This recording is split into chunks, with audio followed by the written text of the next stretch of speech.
Bom, gente, mais uma aula de termodinâmica. Então, hoje a gente vai ver calores de transformação.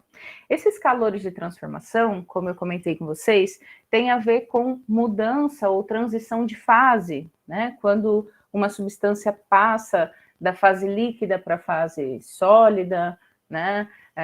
Da fase líquida para a fase gasosa, enfim, mudanças de fase são fenômenos que a gente está acostumado no nosso dia a dia, né? Por exemplo, se a gente coloca um gelo dentro de um copo e deixa fora do congelador, a gente sabe que esse gelo vai se derreter, né? A gente sabe que ele vai virar água no estado líquido, a gente sabe que se a gente colocar água para ferver, né? Em algum momento aí, se a gente estiver em condições normais de temperatura e pressão, essa água vai entrar em ebulição, né? Vai começar a evaporar ali próximo dos 100 graus Celsius. Então, ela vai mudar de estado, né, de líquido para vapor d'água, né, ou de líquido para gasoso. Então, são fenômenos que a gente está acostumado, que está presente no nosso dia a dia, mas a gente não faz muita ideia de, microscopicamente, o que está acontecendo ali, né? O que precisa acontecer para uma substância mudar de fase, né, mudar de estado. E é isso que a gente vai ver na aula de hoje, beleza? Pelo menos nessa primeira parte de calores de transformação. Então, vamos lá. Primeiro eu trago aqui para vocês a definição de calorimetria. Né? Por enquanto, a gente discutiu o conceito de calor baseando-nos na ideia de quantidade de calor, né? E discutindo a transferência de calor. Né? A gente viu que o calor nada mais é do que uma energia em trânsito. Né? A calorimetria, por sua vez, é a medida do calor.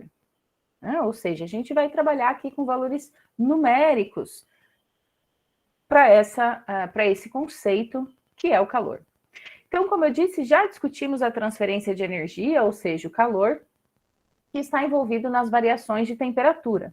A gente viu que todo corpo que recebe calor tem a sua temperatura aumentada, e todo corpo que perde energia na forma de calor tem a sua temperatura, diminuída. Né? Então, nós já vimos a relação entre calor e temperatura, já vimos que, de fato, esses conceitos estão relacionados, mas, diferente do que a gente usa cotidianamente no nosso vocabulário, calor e temperatura não são a mesma coisa, né? Apesar de estarem diretamente relacionados. Essas transferências de calor, né, essa energia em trânsito, que é o calor, elas também ocorrem nas transições ou nas mudanças de fase, nas mudanças de estado de uma substância. Por exemplo, na liquefação do gelo, na ebulição da água, né? Então, essas quantidades de calor também estão envolvidas nesses processos termodinâmicos. Né? Compreendendo essas relações de calor adicionais, né, a gente vai poder analisar diversos outros problemas que envolvem a quantidade de calor. Então, além dos problemas que envolviam a quantidade de calor que a gente já viu até agora, com essa noção de mudança de fase, de transição de fase, a gente tem mais uma gama de problemas a serem resolvidos. Ok? Bom, vamos entender o que é uma transição de fase, apesar da gente já ter conhecimento, né, principalmente um conhecimento empírico de transições de fase, né, aquele conhecimento que a gente consegue observar no nosso dia a dia. Primeiro, a gente utiliza essa palavra fase ou estado da matéria, né, para designar qualquer estado específico da matéria, como um sólido, um líquido ou um gás. Né? São os três principais estados da matéria. Né? O composto H2O, por exemplo, a molécula H2O que a gente conhece, ela existe na fase sólida, quando a gente chama ela de gelo, ela existe na fase líquida, quando a gente chama ela de água, e ela existe na fase gasosa, quando a gente chama de vapor de água, né? Vapor d'água. A transição de uma fase para outra é chamada de transição de fase ou mudança de fase, né? Tanto faz. Aqui depende do livro-texto que você estiver utilizando ou do que você já está mais acostumado. Eu estou mais acostumada com a expressão mudança de fase, mas como eu estou me baseando mais nos textos do Sears do que nos textos do Halliday, acaba aparecendo mais o termo transição de fase, ok? Em uma dada pressão, por exemplo, né, uma pressão específica, a transição de fase ocorre a uma temperatura definida, sendo geralmente acompanhada por uma emissão de calor ou por uma absorção de calor, e também por uma variação do volume e da densidade. Né? Por exemplo, a gente sabe que uma substância no estado sólido, né, ela tem um volume bem definido, né? O que significa dizer que uma substância está no estado sólido? Significa dizer que ela tem um volume definido, né, e uma forma definida, certo? Essa é uma substância no estado sólido. Uma substância no estado líquido tem um volume definido, mas ela não tem uma forma definida, né? Por exemplo, se eu pego uma quantidade de água e coloco aqui na minha caneca, ela vai tomar o formato da caneca. Se eu tiro dessa caneca e coloco num outro copo qualquer, ela vai ter o formato do copo. Se eu tiro do copo e coloco numa tigela, ela vai ter o formato da tigela. Agora, se eu faço isso com um cubo de gelo, né? Um cubo de gelo bem congeladinho ali, né? Num estado bem sólido, se eu coloco ele dentro dessa caneca, de um copo ou de uma tigela, ele vai ter exatamente o mesmo volume e a mesma forma de cubo de gelo, né? Nos 3 recipientes que eu colocar. Já uma substância na fase gasosa não tem nem volume definido, nem forma definida. Né? Um vapor d'água, por exemplo, se eu coloco ele dentro dessa caneca, o volume dele vai ser o volume da caneca. E a forma dele vai ser a forma da caneca. Se eu abro essa caneca e deixo esse vapor d'água se espalhar pelo quarto aqui que eu tô, o volume que essa substância vai ter é o volume aqui do quarto, né? E a forma do quarto. Então, a gente tem características muito específicas para caracterizar uma substância no estado sólido, uma substância no estado líquido e uma substância no estado gasoso. É claro que existem outras características, né, principalmente características microscópicas, mas aqui só para a gente ter uma ideia geral, né, uma ideia global de como diferenciar essas substâncias nos 3 principais estados da matéria. Ok? Bom, vamos lá. Continuando. Primeiro calor que a gente vai ver, lembra que a nossa aula se chama calor de transformação, né? Ou calores de transformação. O primeiro calor de transformação que a gente vai ver é chamado de calor de fusão. Né? A gente vai ver com quais mudanças de fase ou quais transições de fase esse calor de fusão está relacionado. Ok? Bom, vamos ver o que o texto nos traz. Um exemplo conhecido de transição de fase é a liquefação do gelo. Vamos entender o que é liquefação do gelo. Quando fornecemos calor ao gelo, que está a 0 graus Celsius numa pressão atmosférica normal, a temperatura do gelo não aumenta. Vamos lá. Então, imaginem que nós temos ali uma certa quantidade de gelo, como nós temos aqui na figura, né? Uma certa quantidade de gelo dentro de um becker aqui, e aqui está sendo aferida a temperatura dessa mistura de gelo e água. Né? Na verdade, aqui é só gelo que foi adicionado calor, né? Foi fornecido calor a esse gelo, e ele está aqui, ó, com a temperatura mantida em 0 graus Celsius. Né? Por que essa temperatura é mantida a 0 graus Celsius se eu já tenho uma mistura de gelo e água? Ou seja, se boa parte do meu gelo já derreteu, como eu posso ver aqui pela figura. Né? Se eu tenho uma mistura de gelo e água, né, meu gelo já começou a derreter, se eu falei em aulas passadas que se eu forneço calor para uma substância, ela aumenta a sua temperatura, por que nesse caso aqui não houve um aumento de temperatura? Né? O que ocorre aqui é que uma parte do gelo está se transformando em água, né? Derretendo e se transformando em água. Se a gente for adicionando calor lentamente a essa mistura de gelo e água, de modo que a temperatura desse sistema seja mantida muito próxima do equilíbrio térmico, ou seja, a água e o gelo ali estão praticamente a mesma temperatura, a temperatura do sistema vai permanecer em 0 graus Celsius, que é a temperatura do ponto de fusão da água, né? Até que todo o gelo seja fundido, ou seja, até que todo o gelo derreta.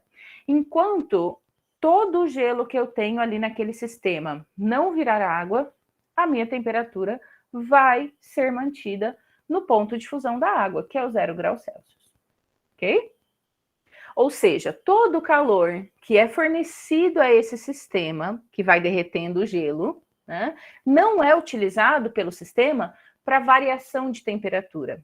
Ele é utilizado somente para mudança de fase desse gelo se tornar água, né? Somente depois que tudo vira água, aí sim eu vou fornecer mais calor para que essa água tenha sua temperatura aumentada para qualquer valor que eu queira, acima de 0 graus, ok?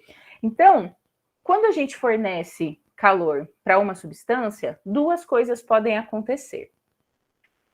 Inclusive, elas podem acontecer em sequência, né? Ou pode acontecer só uma coisa ou só outra. Eu posso aumentar a temperatura dessa substância, né? Ou eu posso fazer essa substância mudar de fase. Né? Isso vai depender de qual o meu propósito, né? De quais as condições de pressão em que esse sistema se encontra, né? Então, é o destaque que nós temos aqui, ó.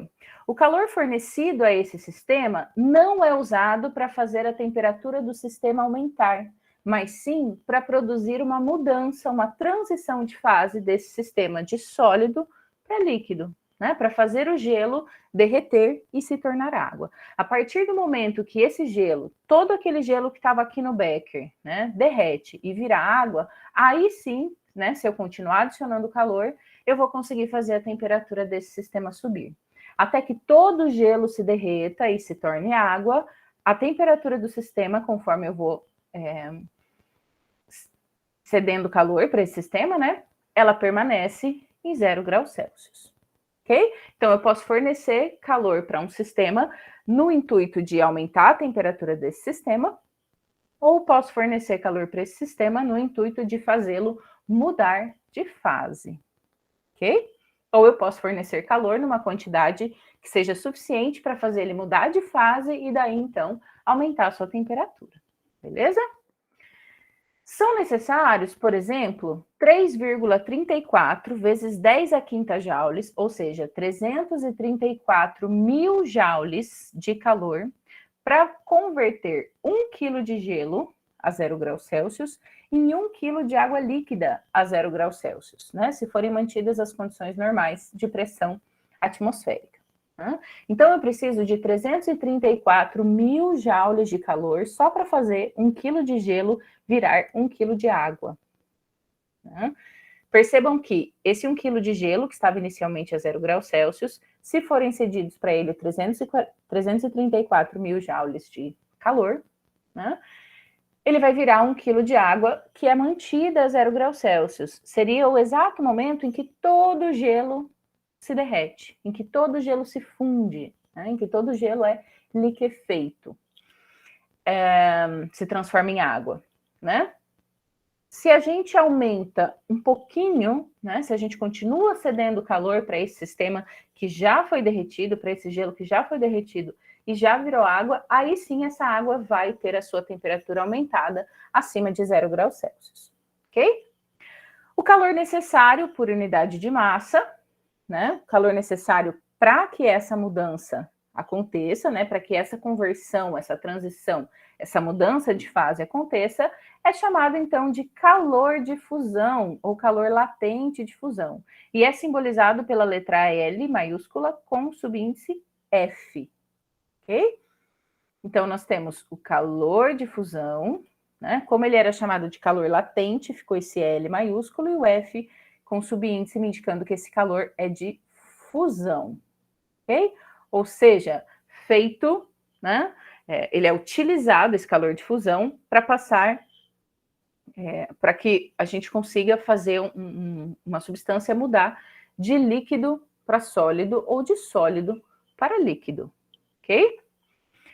Para a água submetida a uma pressão atmosférica normal, o calor de fusão da água, então, 3,34 vezes 10 a quinta joule por quilograma, né? Aqueles 334 mil joules para cada 1 quilograma de água, né?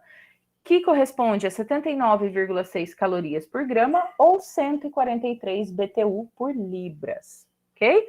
Em unidades do Sistema Internacional, é essa primeira medida aqui que a gente vai utilizar, joule por quilograma, né? Lembrando que, como a quantidade de calor é uma medida de energia, né? ela vai ser sempre dada em joules, e como a gente está falando de energia por unidade de massa, né, então é joule por quilograma, beleza? Generalizando, né, então só para a gente entender aqui, porque por enquanto a gente falou só do caso da água, né? Generalizando, para liquefazer, ou seja, para tornar líquida, a massa M de um sólido qualquer, cujo calor de fusão seja LF, é necessário fornecer a essa substância uma quantidade de calor Q, dada pela seguinte relação.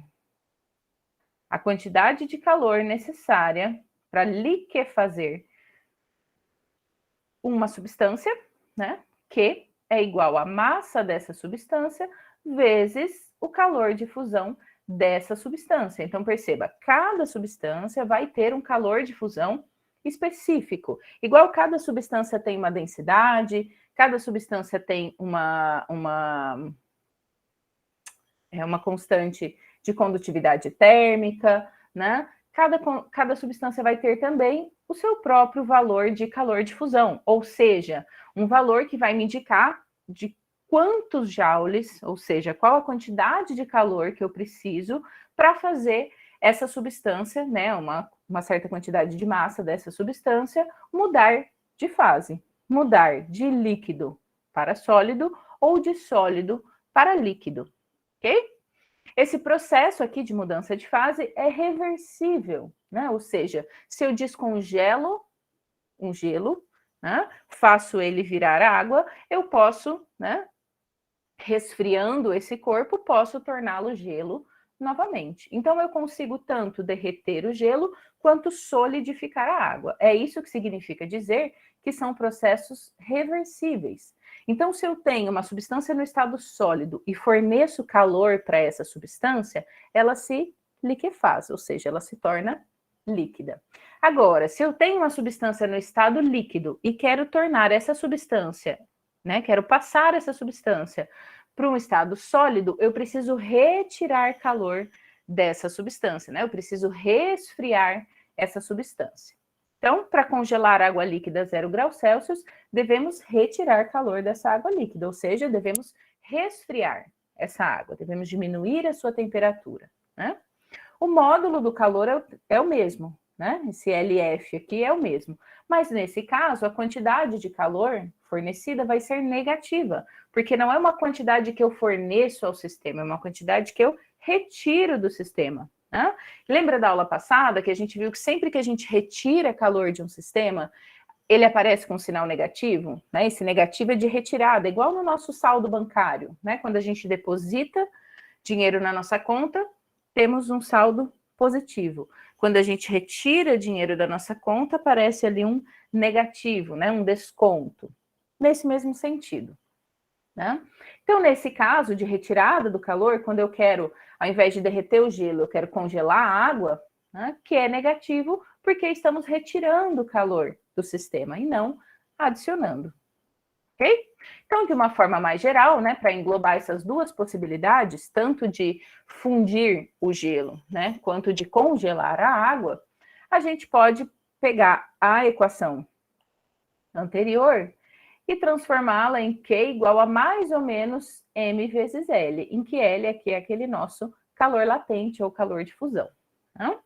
Mais ou menos, né, porque eu posso retirar calor do sistema, eu posso dar calor ao sistema. Né? O sinal positivo, quando eu cedo calor ao sistema, é usado quando o sólido se funde, ou seja, quando eu passo do estado sólido para o estado líquido. O sinal negativo, quando eu retiro o calor do sistema, é usado quando o líquido se solidifica, ou seja, quando eu passo do estado líquido para o estado sólido. Né? O calor de fusão, como eu disse, vai depender do material, né, de que a substância é feita, e também vai variar ligeiramente com a pressão. Aqui, né, nesse nosso estudo de termodinâmica, a gente vai desprezar, né, essa pequena variação que o calor de fusão tem com a pressão, ok? A gente vai assumir que ele é constante para todos os materiais, beleza? Só para a gente facilitar nossa vida. E um destaque importante aqui, para qualquer material a uma dada pressão, A temperatura de fusão é sempre igual à temperatura de liquefação. Ou seja, se eu quero derreter o gelo ou se eu quero congelar a água, vai ser sempre 0 graus Celsius, no caso da água, óbvio. Né? Nessa temperatura única, as fases líquida e sólida podem coexistir em uma condição chamada equilíbrio de fase, que é essa condição aqui, por exemplo, né? Em que nós temos a 0 graus Celsius, tanto gelo quanto água. Tenho a água, né, o composto H2O, no seu estado sólido, que é o gelo, e no seu estado líquido, que é a água. Nesse ponto aqui, né, de equilíbrio de fases, a temperatura é mantida. Nesse caso, mantida no ponto de fusão da água, né, que é 0 graus Celsius. Se fosse outro material, né, sei lá, um material que se funde a 30 graus Celsius, né, nós teríamos aqui esse material que se funde a 30 graus Celsius, tanto no seu estado sólido quanto no seu estado líquido, as duas fases ali coexistindo por um certo intervalo de tempo, e aqui no termômetro nós teríamos apontando 30 graus Celsius. Okay? É isso que quer dizer quando a gente fala de equilíbrio de fase, né, em que as duas fases podem coexistir, ou seja, existir ao mesmo tempo, a uma mesma temperatura. Beleza? Tranquilo até aqui? Alguma dúvida? Podemos continuar? Podemos sim, professora. Sim? Beleza. Então vamos para um outro calor de transformação, que é o calor de vaporização. Né? O calor de fusão, que nós acabamos de ver, ele está relacionado às mudanças de fase de sólido para líquido e de líquido para sólido. Né? Esse calor de vaporização vai estar relacionado com as fases líquida e gasosa. Né? Quando eu passo uma substância do seu estado líquido para o seu estado gasoso, ou vice-versa, do gasoso para o líquido. Ok? Então, falou em calor de fusão, fase líquida e fase sólida. Falou de calor de vaporização, fase líquida e fase gasosa. Ok? Então, vamos lá. Calor de vaporização. Né?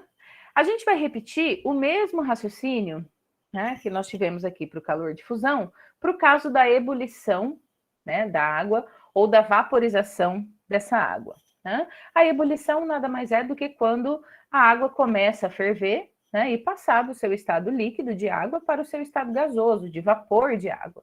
Né? Então, podemos repetir o raciocínio anterior para o caso da ebulição ou da vaporização. Uma transição que é da fase líquida para a fase gasosa. Né? Então, aqui nós não falamos de fase sólida, assim como nós não falamos de fase gasosa para o calor de fusão. Né? O calor correspondente, também por unidade de massa, vai denominar-se aqui de calor de vaporização. Né? O que a gente estava chamando de calor de fusão, para aquela situação, aqui vai chamar calor de vaporização. E ao invés de chamar de LF, que era o calor latente de fusão, nós vamos chamar de LV, que é o calor latente de vaporização. Ok? Sob uma pressão atmosférica normal, assim como nós fizemos para o calor de fusão, o calor de vaporização da água, por exemplo, é de 2,256 vezes 10 a sexta joules. Né? Ou seja, é necessário fornecer 2,256 vezes 10 a sexta joules, ou seja, 2.256.000 joules, para fazer 1 quilo de água líquida se transformar em 1 quilo de vapor d'água a 100 graus Celsius. Então, enquanto nós tínhamos um valor da ordem de 300.000 joules para fazer gelo virar água, aqui a gente precisa de em torno de 2 milhões de joules para fazer a água virar vapor d'água. Okay? Então, em geral, os calores de vaporização são mais altos do que os calores de fusão. Okay? Isso quer dizer que a gente precisa fornecer mais calor para uma mistura para que ela evapore do que a gente precisaria fornecer para que ela passasse da fase sólida para a fase líquida, né? Que ela derretesse, por exemplo. Ok? Certo. Uma fusão, né, assim como nós vimos ali para o calor de fusão, a ebulição é uma transição de fase também reversível. Ou seja, se eu consigo transformar uma substância de líquido para gás, eu consigo transformar o gás em líquido, né? Para eu transformar uma substância líquida em gás, eu preciso fornecer calor para o sistema. Para fazer o processo oposto, né, transformar o gás em líquido, eu preciso retirar calor do sistema, né? Então, quando retiramos calor de um gás na temperatura de ebulição, o gás retorna para sua fase líquida, ou seja, ele se condensa, cedendo ao ambiente a mesma quantidade de calor que foi necessário para fazê-lo vaporizar-se, né? Então, o oposto da vaporização é a condensação, né? Então, se eu tenho uma substância no estado líquido e quero transformá-la num gás, né, passar para a sua fase gasosa, eu preciso fornecer ou dar calor para esse sistema, né? Se, ao contrário, eu tenho um gás e quero liquefazer esse gás, ou seja, quero transformar esse gás em líquido, né, quero condensar esse gás, eu preciso retirar calor desse gás, ou seja, eu preciso resfriar esse gás para que ele volte para a sua fase líquida, ok? Da mesma forma que nós vimos para o calor de fusão, aqui para o calor de vaporização, a temperatura de ebulição coincide com a temperatura de condensação, né? Ou seja, existe um ponto para essa temperatura que estamos em equilíbrio de fases, ou seja, a fase líquida coexiste com a fase gasosa. Então, da mesma forma que ocorria para o calor de vaporização, até que o meu líquido, que eu estou tentando transformar em vapor, né, estou tentando vaporizar, até que todo esse líquido se torne um gás, a minha temperatura vai ser mantida. No caso da água, vai ser mantida em 100 graus Celsius, né, até que toda a água que eu tenho ali se evapore. Depois que tudo isso evaporou, né, depois que toda essa água virou vapor d'água, aí sim eu posso ter temperaturas acima de 100 graus, ok? Então, o que a gente chama de ponto de fusão e ponto de ebulição das substâncias são exatamente esses pontos de equilíbrio de fase, né? Por exemplo, eu vou usar sempre da água, que são valores que a gente conhece, né? E é uma substância que a gente tem contato diariamente, né? Então, quando eu digo que o ponto de fusão da água é 0 graus Celsius, quer dizer que a essa temperatura, tanto a água líquida se congela, quanto o gelo se derrete, né? Isso vai depender de qual processo eu estou fazendo. Se eu quero fundir o gelo, né? Ou se eu quero solidificar a água. O que importa é que a essa temperatura de 0 graus Celsius eu tenho um equilíbrio de fases, ou seja, água e gelo podem coexistir, né, até que todo o gelo se derreta ou até que toda a água se congele. Quando eu digo que o ponto de ebulição da água é de 100 graus Celsius, né, quer dizer que a 100 graus Celsius a água pode virar vapor d'água ou o vapor d'água pode virar água de volta, né? Isso vai depender também do processo que eu estou interessada. Se eu tenho água e cedo calor para esse sistema, né, a água vai se vaporizar. Se eu tiro o calor desse sistema, né, reduzo a temperatura ali, eu tenho um vapor d'água voltando para sua fase líquida, que é a água, ok? Até que toda a água se torne vapor d'água, ou até que todo vapor d'água se torne água, a gente tem um equilíbrio de fases, né, em que água e vapor estão misturados. Por exemplo, quando a gente tem uma água fervendo numa chaleira, a gente tem a água borbulhando ali, temos líquido e temos vapor d'água coexistindo, né? Ou seja, existindo ao mesmo tempo. Quando isso acontece, eu posso garantir que tanto água quanto vapor d'água estão a 100 graus Celsius, né? Porque é o ponto em que eles estão em equilíbrio de fase, ok? Aqui, o Sears traz, deixa eu pegar o apontador, aí.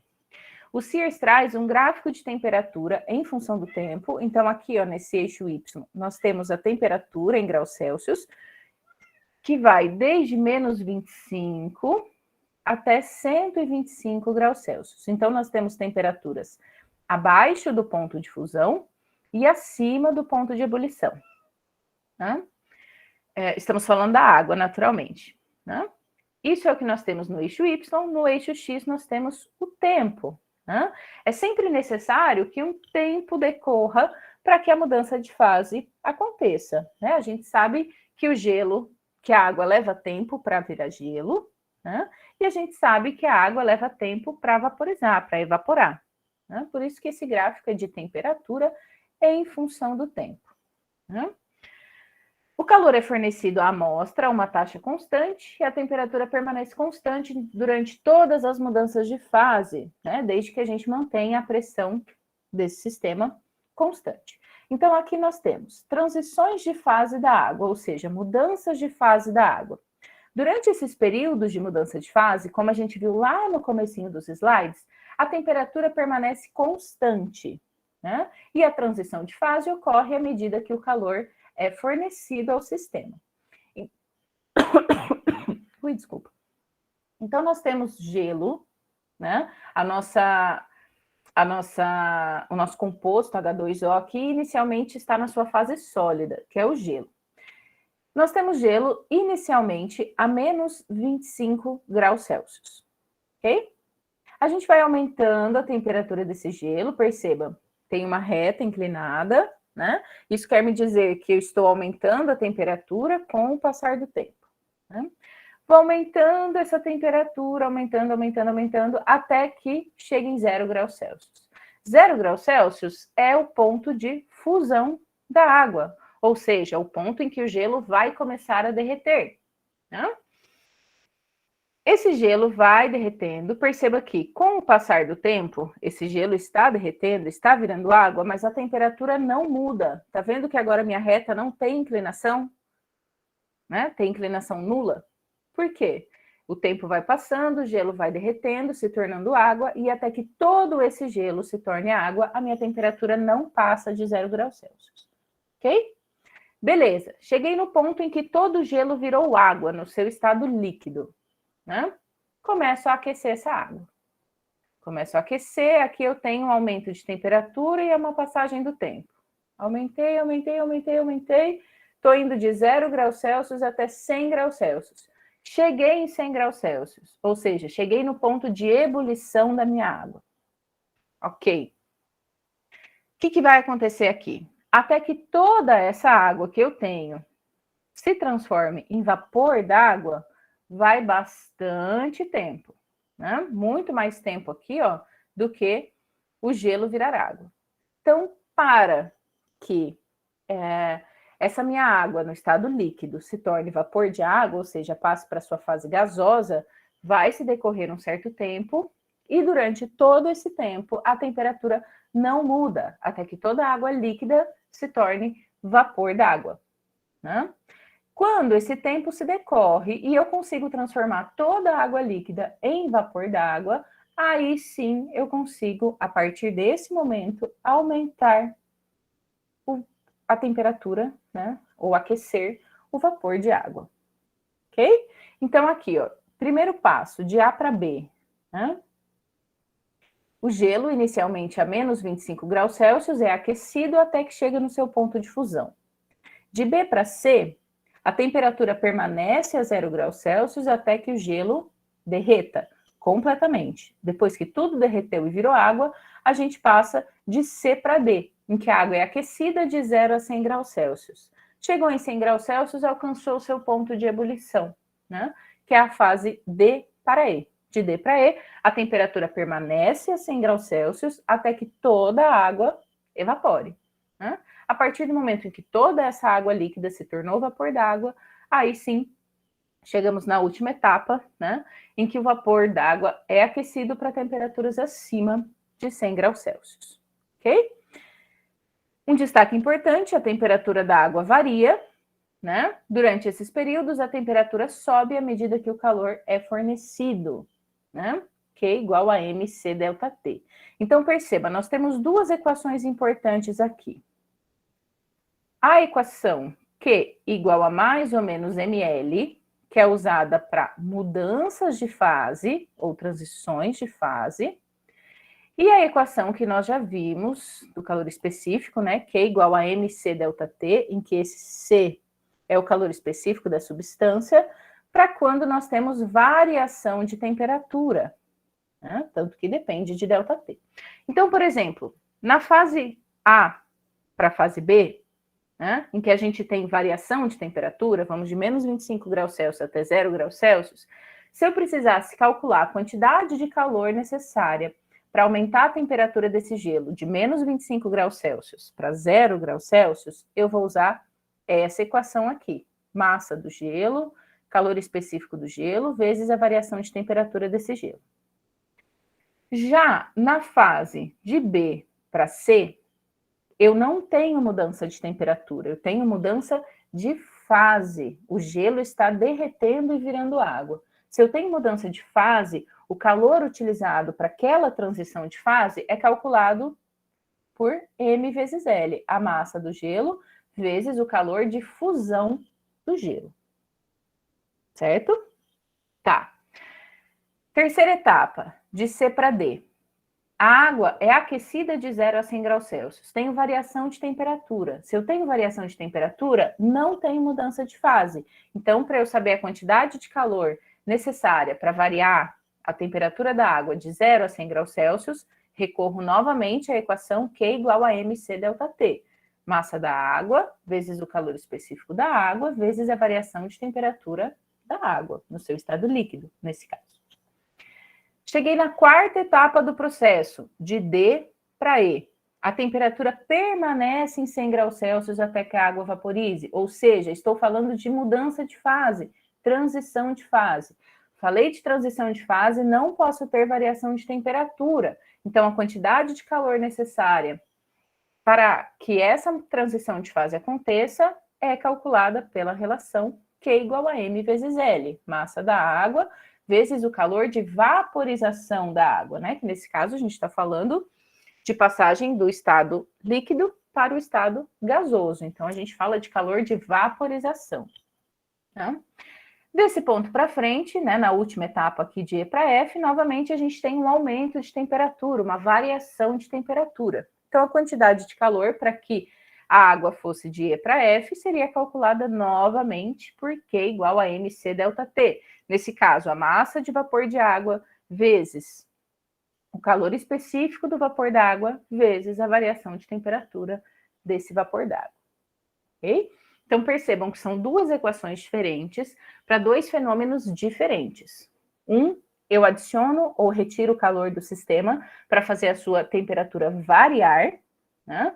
Se eu vario a temperatura do meu sistema, para eu calcular a quantidade de calor necessário para fazer essa temperatura variar, eu vou usar a equação Q igual a mc ΔT.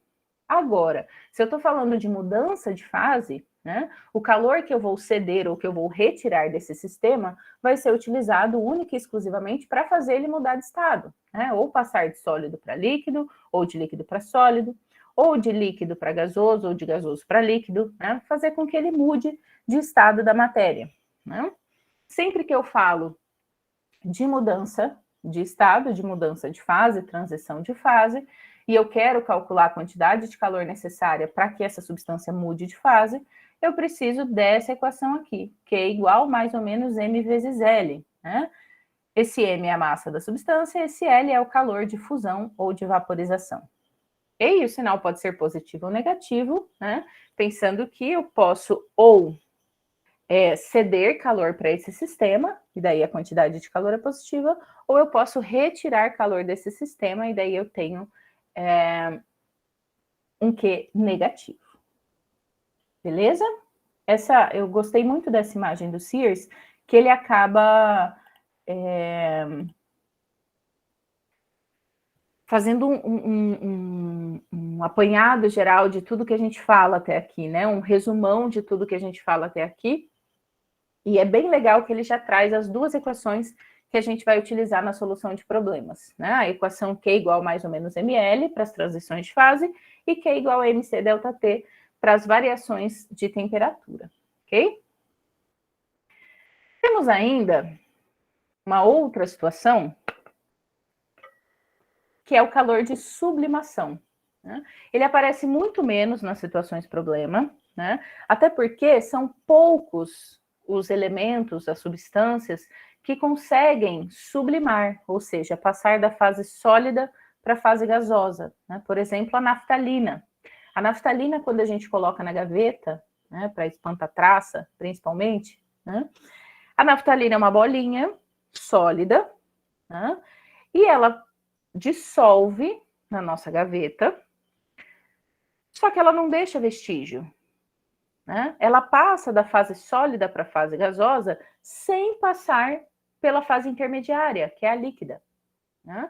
Quando acontece isso, quando uma substância passa da fase sólida para a fase gasosa, a gente diz que essa substância sublimou, né? Então, em certas circunstâncias, uma substância pode passar diretamente da fase sólida para a fase gasosa, sem passar pela fase líquida, que é a fase intermediária, né? Esse processo denomina-se sublimação e dizemos que o sólido sublimou, né? O calor de transição correspondente é chamado, então, de calor de sublimação e leva ao subíndice S, né? LS. Então, o gelo seco é um desses exemplos, né? Quando a gente produz gelo seco, né? A gente não passa, o gelo não passa pela água até virar vapor, passa direto do gelo para o vapor d'água, né? Então, o gelo sublima. O processo inverso, que é uma transição da fase gasosa para a fase sólida, ocorre quando o gelo, por exemplo, se forma sobre a superfície de um corpo frio, como no caso da serpentina de um refrigerador. Nós temos, então, um vapor de água muito frio dentro da serpentina que acaba solidificando em volta dessa serpentina. Naquelas torres de chopp, por exemplo, que a gente vê em shopping, enfim, não sei se vê ainda, né? Nem sei mais o que acontece dentro de shoppings. Mas eles têm, né? Essas torres têm uma serpentina ali dentro, que é o que mantém o chopp gelado, né? Essa serpentina, dentro dessa serpentina, a gente tem um vapor muito gelado. E ele é tão gelado que ele acaba se solidificando do lado de fora da serpentina, sem passar pelo estado líquido, né? Então, nós temos uma transição de fase, da fase gasosa para a fase sólida, ok? Isso é chamado, então, de sublimação. E daí eu trouxe um exercício para a gente resolver aqui, né?